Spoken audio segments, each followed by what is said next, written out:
ایوان صدر آمد، صدر مملکت آصف زرداری نے معزز مہمان کا استقبال کیا۔ ترک صدر اور خاتون اول کو ایوان صدر آمد پر بچوں نے پھول پیش کیے۔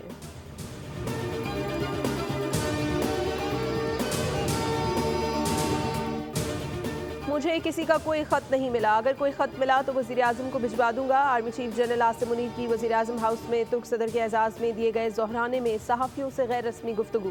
کہا پاکستان آگے بڑھ رہا ہے اور پاکستان کو آگے بڑھنا ہے، پاکستان میں ترقی ہو رہی ہے۔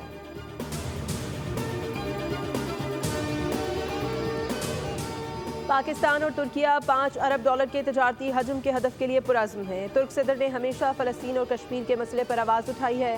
وزیر اعظم شہباز شریف کا بزنس فورم سے خطاب۔ کہا ترک صدر کی قیادت میں ترکیہ ترقی کی راہ پر گامزن ہے۔ ترک صدر رجب طیب ایردوان نے کہا پاکستان اور ترکیہ کے درمیان گہرے برادرانہ تعلقات ہیں، مختلف شعبوں میں تعاون کو آگے بڑھایا جائے گا۔ اسلام آباد، تہران اور استنبول کے درمیان تجارت کے مواقع سے استفادہ کیا جانا چاہیے۔ دہشت گردی کے خلاف جنگ میں پاکستان کی مکمل حمایت کرتے ہیں۔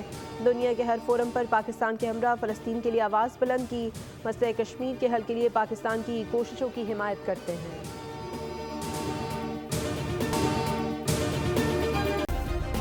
سبسکرائب کریں اور بیل دبائیں تاکہ کوئی خبر رہ نہ جائے۔